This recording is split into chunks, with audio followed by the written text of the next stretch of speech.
안녕하십니까, 박사입니다. 핀란드에서 반중 정서가 확산되고 있습니다.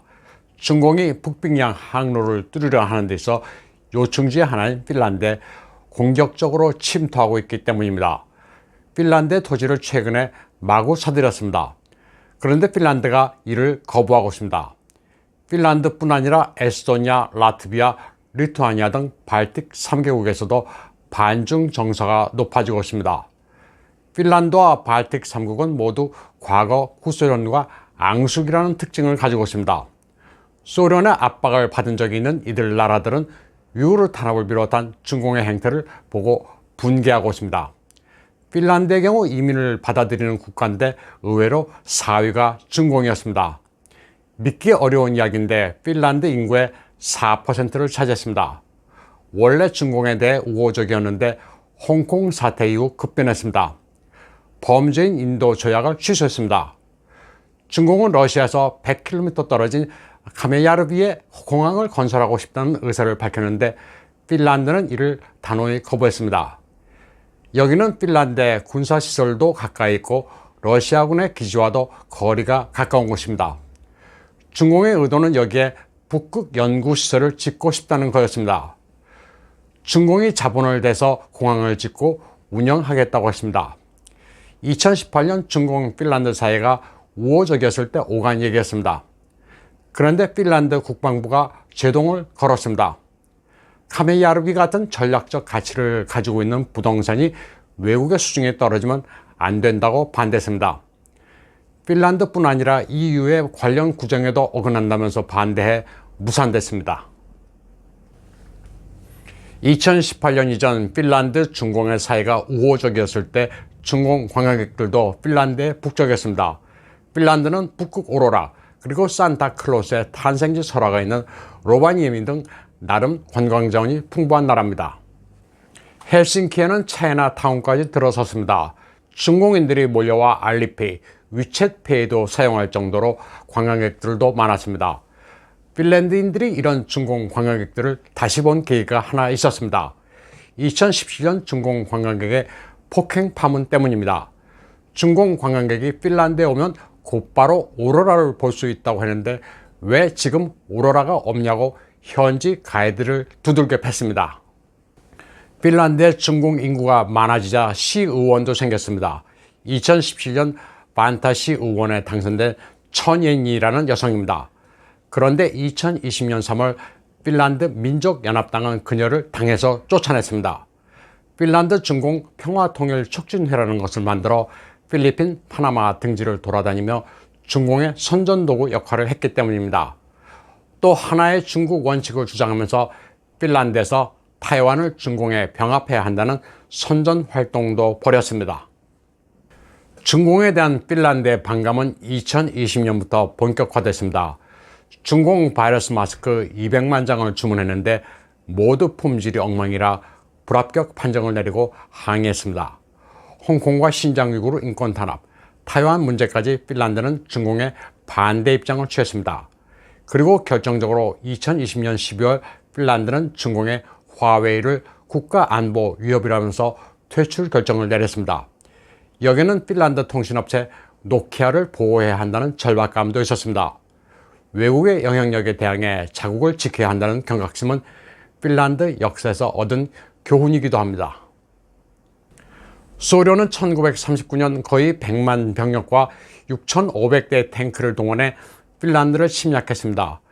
핀란드는 소련 대비 3분의 1의 병력과 30대밖에 안 되는 탱크로 독하게 싸워 소련군을 물리쳤습니다. 핀란드군은 세계 최초의 스키 부대를 창설했고 역시 세계 최초로 병력을 흰색으로 위장했습니다. 화염병도 이때 군용으로 등장했습니다. 화염병을 영어로는 몰로토프 칵테일이라고 하는데 몰로토프는 당시 소련 외상 이름입니다. 거짓말을 잘하는 소련에게 핀란드의 술맛을 보여주겠다고 해서 화염병을 이렇게 부르기 시작했습니다. 핀란드군은 몰로토프 칵테일을 커다란 새총으로 발사해 소련군의 탱크를 격파하기도 했습니다. 전설적인 스나이퍼도 등장했습니다. 98일 동안 소련군 505명을 700m 거리에서 저격해 사살한 시모 헤이하라는 전쟁 영웅입니다. 얼굴이 일그러졌는데 당시 포탄의 상처라고 합니다. 노년에 심호해이합니다. 젊었을 때를 상기하며 저격 포즈를 취하는 사진입니다. 강대한 소련과 맞서 싸울 때 핀란드를 지휘한 인물은 칼 구스타프 만네르하임입니다. 나중에 핀란드 대통령이 된 인물로 국부로 추앙받고 있습니다. 러시아의 블라디미르 푸틴도 핀란드를 방문했을 때 만네르하임 동상에 헌화를 하기도 했습니다. 과거의 소련군을 격파한 사람이지만 영웅으로 인정하는 겁니다. 핀란드는 2차 세계대전 이후 나토와 바르샤바 조약기구에 가입하지 않고 중립을 유지했습니다. 강대국 눈치 보기 아니냐 이렇게 생각하는 사람들도 있는데 중립은 선언한다고 지켜지는 게 아닙니다. 겨울 전쟁 때 소련을 격파한 강단을 주변 국가가 알기 때문에 작은 나라지만 건드리지 못하는 겁니다. 핀란드는 영토로는 큰 나라지만 인구는 550만 정도에 불과합니다. 핀란드 하면 한국인은 사우나, 잘리톨, 노키아 정도 말고는 관심이 없습니다. 현재 국제정치는 과거 역사와 아주 밀접한 관계가 있습니다. 역사적 맥락에서 이해해야 어느 나라든 이해할 수 있습니다. 과거 소비에트 연방과 앙숙이었던 핀란드는 이제 공산 중국과 사이가 안 좋습니다.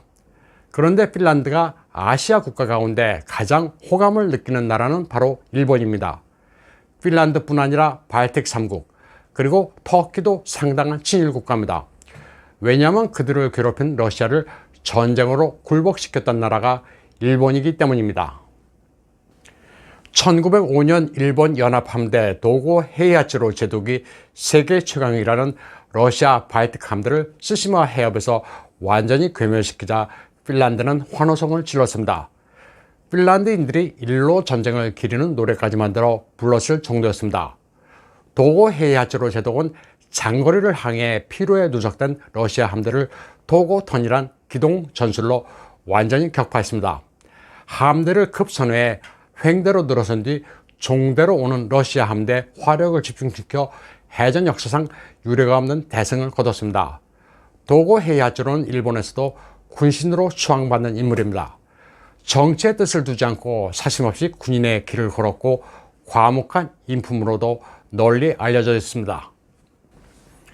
미국의 2차 세계대전 영웅 체스터 니미츠 제독도 도고 헤이하치로를 존경했습니다.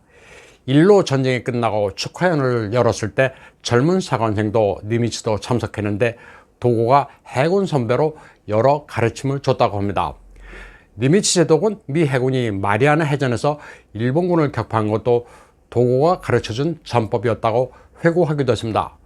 나중에 도고 제독이 일로 전쟁을 지휘했던 기함 미카사호를 요코스카 항에 보존하게 된 것도 니미츠 제독의 공이 컸다고 합니다. 핀란드를 화두로 최신 시사 정보부터 역사까지 조금 장황하게 설명드렸습니다. 외신을 제대로 이해하기 위해서는 모자이크 같은 여러 편린들을 제대로 맞춰봐야 하기 때문입니다. 그러면 다음으로는 미얀마 사태를 간략히 소개해 드리겠습니다. 미얀마에서는 19살 난 소녀가 총탄에 맞아 사망하면서 분노가 높아지고 있습니다. 영어명 에인절, 중국명 덩자시라는 중국계 소녀입니다. 백팩을 맨 채 군중 시위대 속에 있었던 그녀의 마지막 모습입니다. 최루탄 발사에 쫓겨 달리는 모습이 마지막으로 찍힌 장면입니다. 이 소녀는 후송되던 도중 오빠의 품 안에서 숨을 거뒀습니다. 그리고 장기 기증 유언을 남겼다고 합니다. 살아생전에 아리답고 해맑았던 모습이 공개되면서 미얀마 저항의 상징으로 떠올랐습니다. 그녀가 총에 맞은 날 미얀마에서는 모두 30여 명이 숨진 비극의 날이었습니다. 파인콘이라는 젊은 남성 모델도 실종됐습니다. 훤칠한 키, 근육질 체격에 온몸에 문신을 한 그는 평상시나 승려의 가사를 입었을 때나 아주 출중한 외모를 자랑했습니다.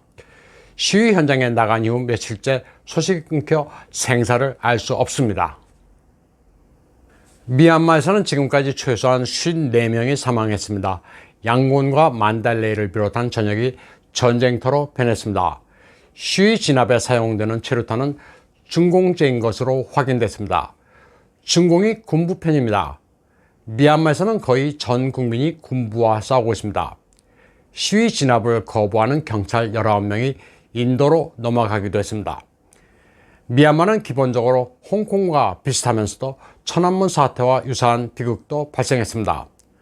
홍콩도 700만 인구 가운데 200만 명 이상이 거리로 나왔지만 결국 중국 공산당을 이겨내지는 못했습니다. 미얀마 군부는 중공, 아웅산 수치는 미국 민주당과 글로벌리스트 세력이 지원하고 있습니다. 단순히 민주화 세력과 군부 독재와의 대결이 아니라 중공과 서방의 대리전입니다. 서방 세력은 미얀마 군부를 제재한다고는 하지만 실효가 있을지는 알 수 없습니다. 군사 개입도 할 수 없고 당분간은 지리한 공방전이 계속될 것으로 보입니다. 오늘 방송은 여기까지 하겠습니다. 시청해주신 여러분 감사합니다.